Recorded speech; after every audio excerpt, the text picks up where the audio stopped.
Budget आ चुका है, budget पर प्रॉपर चर्चा हो चुकी है, देश भर की नजर बजट पर रह चुकी है। हम ऑलरेडी बजट पर कई सेशंस शेयर कर चुके हैं, बता चुके हैं कि बजट किस किस के लिए क्या लेकर आया। युवाओं के लिए क्या लाया, तो बाजार के लिए क्या लाया, खेतिहर किसानों के लिए क्या लाया, सारी जानकारियां हम दे चुके हैं। लेकिन बजट इस बार खुद सरकार के द्वारा एक ऐसे व्यक्ति के लिए भी लाया गया है जिसने संभवतया ये मेरे कयास हैं कि सरकार को नाराज किया है। और ऐसी स्थिति में बजट इस बार इन्हें परेशान करने वाला है। क्यों? क्योंकि बीएसएनएल को भर के पैसा दिया गया है। कितना? 82,916 करोड़ रुपए केवल इस बजट के अंदर बीएसएनएल को रिवाइव करने का दिया गया है। अगर total budget allocation 1.28 lakh crore का है टेलीकॉम में, तो उसमें से 82,000 और भी 83,000 राउंड फिगर में लेकर चले तो इतना अमाउंट केवल बीएसएनएल को दिया गया है। बड़े सवाल बनते हैं कि बीएसएनएल वर्सेस जियो की लड़ाई जो आप और हमारे बीच में ध्यान में आई, उसमें सरकार भी बीच में आ गई है। और सरकार बीच में आई है और आप और हमने जिस प्रकार से बीएसएनएल पर विश्वास जताते हुए एक माहौल बनाकर रखा था कि भैया बीएसएनएल होगा तो ही हम मोनोपोली से बच पाएंगे जियो की से, तो आज सरकार को यह बात समझ में आ गई है और आते ही सरकार ने पासा पलट दिया है। देखते हैं, चर्चा बजट से शुरू करते हैं। बजट निर्मला मैडम जी ने रखा, 7वीं बार रखा, इतिहास रच दिया। इस बार की बजट का थीम एम्प्लॉयमेंट रखा गया था। एम्प्लॉयमेंट के थीम में जो बजट एक्सपेंडिचर के बड़े मद निकाले गए थे कि किन में सबसे ज्यादा पैसा खर्च किया जाए, तो उसके अंदर टॉप 5 नंबर पर आईटी और टेलीकॉम था। सबसे ज्यादा बजट का 4.54 लाख करोड़ रुपए डिफेंस पर है, तो उसके बाद rural development, agriculture, home affair, education और उसके बाद आईटी ही आता है। और आईटी के इस बजट में 82,000 करोड़ रुपए और भी 83,000 करोड़ रुपए केवल बीएसएनएल के नाम पर निकाल दिए। बीएसएनएल पर पैसे खर्च करने की सरकार ने कवायद की सो की, साथ में इस पैसे का कहां उपयोग होगा यह जानकारी आप और हमें बहुत खुशी दे सकती है। खुशी इस बात की हो रही है कि कम से कम इस प्रकार जो प्राइवेट कंपनी हमारे देश में मोनोपोली की तरफ जा रही थी, जिस प्रकार से जियो ने हमारे साथ बर्ताव वो गूगल वाला किया था कि हम एक ही कंपनी है, इकलौती सर्विस प्रोवाइडर, हम दाम बढ़ा देंगे तो तुम कहां जाओगे।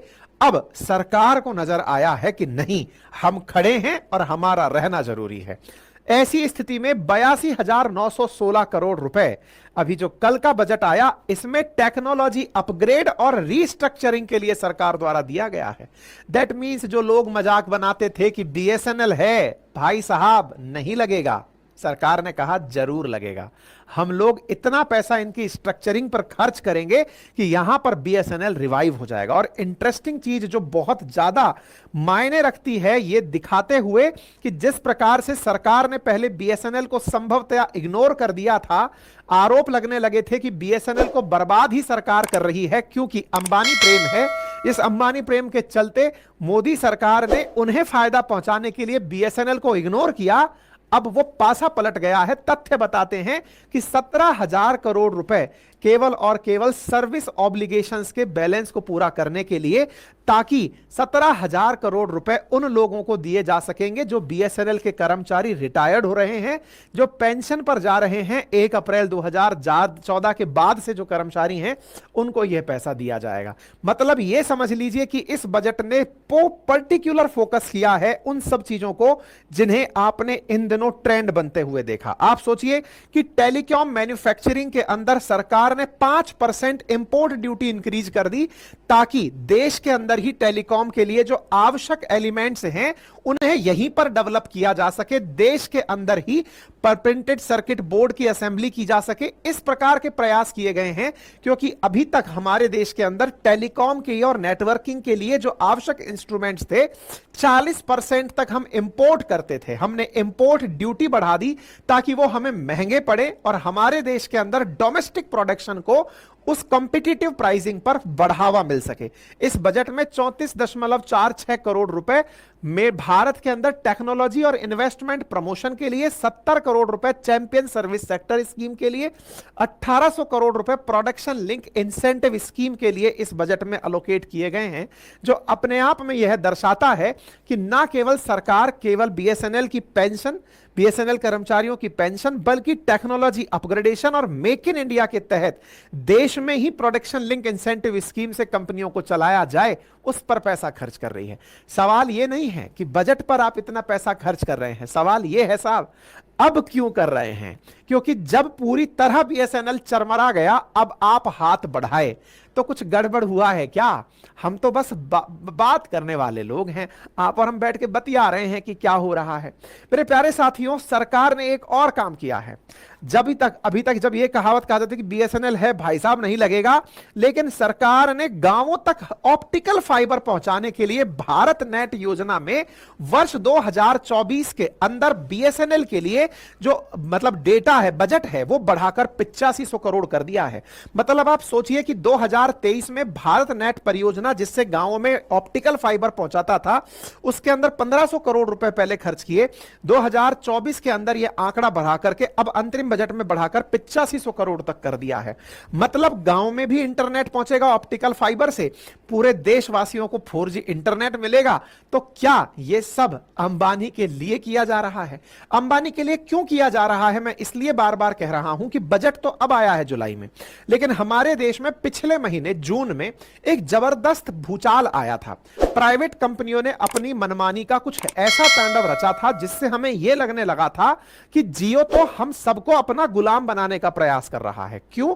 क्योंकि जब तक जियो नहीं आया था मार्केट में तो इतनी सारी कंपनीज टेलीकॉम सेक्टर में काम करती थी, लेकिन जैसे ही आप जनाब आए, बाकी सारी कंपनियां खत्म, ले देकर 2-3 कंपनी बची, जिनमें से एयरटेल और वोडाफोन प्राइवेट थी, बीएसएनएल सरकारी थी।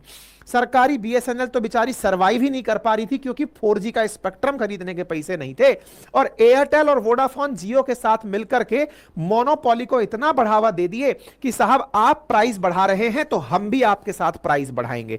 हम लोगों ने हालांकि ट्रोल किया है जियो को, कम तो बेटा एयरटेल और वोडाफोन वाले भी नहीं हैं।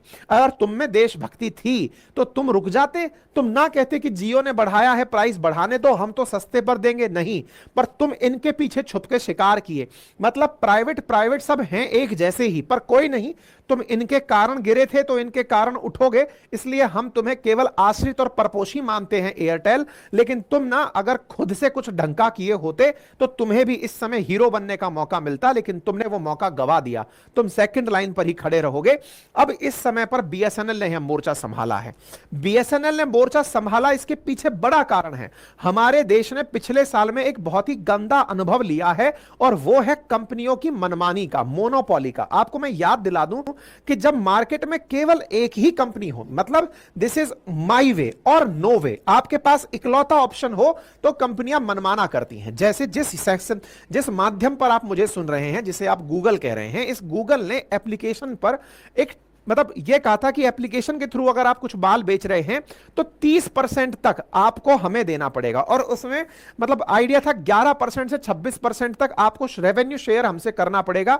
बड़े बड़े इंडिया के एप्लीकेशंस को गूगल ने अपने प्ले स्टोर से उठाकर फेंक दिया था, और हम लोगों के पास कोई ऑप्शन ही नहीं था। हम लोग बस ये तलाशते रहे कि यार हमारे इतने सारे एप्लीकेशन उड़ गए, क्या करें। तब सरकार ने आकर के अपनी तरफ से इंटरफेरेंस किया। ये मतलब इसी साल की शुरुआत की भी बात है, हमारे इंटरनेट के इस दौर में, जब गूगल ने हमारे कई एप्लीकेशंस को उड़ा दिया, देश के बड़े बड़े एप्लीकेशंस को, यह कहते हुए कि आपको इतना पैसा देना पड़ेगा अगर आप अपने एप्लीकेशन से यह सामान बेच रहे हो तो इस तरह से देश में अचानक लोगों को यह एहसास हुआ कि ये प्राइवेट कंपनियां तो किसी की सगी नहीं होती। पहले आती हैं सस्ते दामों पर, आकर के ये पहले इस प्रकार की प्राइसिंग लेकर आती हैं ताकि लोगों को लगने लगे कि यार ये तो हमारे लिए ही हैं। एकदम इस प्रकार की प्राइसिंग जिसे देख करके आपको लगे कि मतलब ये तो इतने सस्ते में कोई दे रहा है तो इससे बड़ा तो दिव्यात्मा कोई हो ही नहीं सकता। लेकिन जब ये अपना असली रूप दिखाते हैं तब लोगों को एहसास होता है। गूगल की दादागिरी जो थी उसको भी भारत सरकार ने रोका था और जियो की दादागिरी को भी अब भारत सरकार रोक रही है। भारत सरकार ने जियो और एयरटेल के इस टैरिफ हाइक के बाद में बीएसएनएल को पुनर्जीवन दान दे दिया है और जियो को मतलब जियो के कारण से बीएसएनएल की जो घर वापसी है अब ये तय हो गई है, आप यकीन मानिए।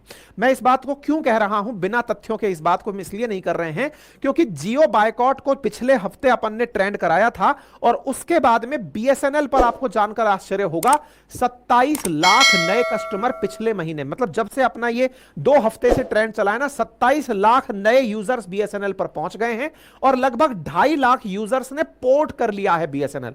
और उन्हें निराशा भी नहीं होगी क्योंकि बीएसएनएल भी अब पूरी तरह कमर कस लिया है। 1000 से ज्यादा नए 4G के टावर लगा दिए गए हैं और आने वाले 2 महीने के अंदर भारत में 4G कनेक्टिविटी बीएसएनएल की जबरदस्त होगी। गांवों में, दूर दराज में, देहात में, हर जगह होगी। यानी बीएसएनएल सस्ती कीमत पर भारतवासियों के विश्वास को, मैं अगेन कह रहा हूं, यह भारत सरकार के बिना संभव नहीं था क्योंकि जियो ने तो हमारे जज्बात ही पलट दिए थे, तभी जाकर के हमारा बीएसएनएल पर नजर गड़ा था। इसी कारण से कहा जा रहा है कि सरकार ने इस सेंटीमेंट को ध्यान में रखते हुए मौके पर चौका मारा है और सरकार ने कहा है कि नहीं, मार्केट में एक तो आदमी अपना भी होना चाहिए और वो आदमी अपना बीएसएनएल ही है। हालांकि बीएसएनएल पर सरकार का बहुत फायदा भी है। क्यों फायदा है? क्योंकि सरकार इस तरह से मार्केट को एक फेयर कॉम्पिटिटिव मार्केट रख पाएगी। गया कि बड़े बड़े नेता अंबानी जी के साथ बढ़िया रिलेशन रखते हैं, फिलहाल के लिए अब अपनी इमेज सुधार लेते हैं और अपनी इमेज सुधारने के लिए ट्रंप कार्ड है कि जिस जियो के कारण बदनाम हुए थे बीएसएनएल को लाकर चलो साख बदल लेते हैं। क्या वाकई में इस बात का फर्क पड़ा? अजीब, बहुत फर्क पड़ा है। बहुत फर्क क्या पड़ा है? डेटा देखिए, बीएसएनएल ने 2.75 मिलियन कस्टमर जब से प्राइस इंक्रीज हुआ है ना तब से नए जोड़े हैं।